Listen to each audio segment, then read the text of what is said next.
আসসালামু আলাইকুম। আজকে একটি বিকালের নাস্তার রেসিপি নিয়ে হাজির হয়েছি। আজকে বানিয়ে দেখাবো কিভাবে মাত্র কয়েকটি আলু থাকলেই খুব মজাদার একটি নাস্তা বানিয়ে নিতে পারবেন, যেটা ছোট বড় সকলেই খেতে পছন্দ করবে।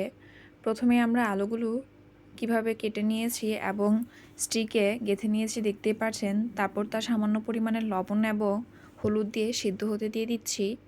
এবার একটি পেস্ট বানিয়ে নিব। তার জন্য প্রথমে দেখতেই পাচ্ছেন নিয়ে নিয়েছি টমেটো সস, তারপর নিয়ে নিচ্ছি ঘরে বানানো সেজওয়ান সস, এরপর দিয়ে দিচ্ছি সামান্য পরিমাণে চিলি ফ্লেক্স, তারপর দিয়ে দিচ্ছি গোলমরিচ গুঁড়া, এরপর দিয়ে দিচ্ছি সয়া সস, তারপর দিয়ে দিচ্ছি সামান্য পরিমাণে লবণ। এবার আমরা পেস্টটাকে ভালোভাবে মিক্স করে নিব। সামান্য পরিমাণে ভিনেগার দিয়ে ভালোভাবে মিক্স করা হয়ে গেলে তারপর তাতে দিয়ে দিচ্ছি সামান্য পরিমাণে ময়দা, তারপর আবার সামান্য পরিমাণে পানি দিয়ে ভালোভাবে মিক্স করে নিচ্ছি। দেখতেই পাচ্ছেন ব্যাটারটার ঘনত্ব কীরকম হবে।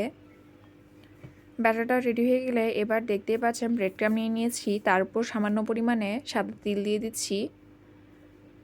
এবার আলুটা সিদ্ধ হয়ে আসার পর ব্যাটারটার মধ্যে ভালোভাবে এপিট ওপিট মিক্স করে নিব।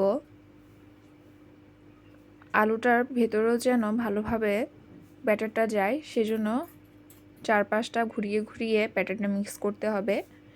এরপর ব্রেড ক্রাম্ব এবং তিলের মিশ্রণে ভালোভাবে লাগিয়ে নিতে হবে। তারপর তেল গরম হয়ে আসার পর স্টিকগুলো ছেড়ে দিব। ভালোভাবে ভেজে নেওয়া হয়ে গেলে যখন একটু কুরকুরা টাইপ হয়ে আসবে তখন নামিয়ে নিব এবং উপর থেকে সস দিয়ে পরিবেশন করব। এটি খেতে অত্যন্ত মজার, ছোট বড় সকলেই খেতে খুব পছন্দ করবে।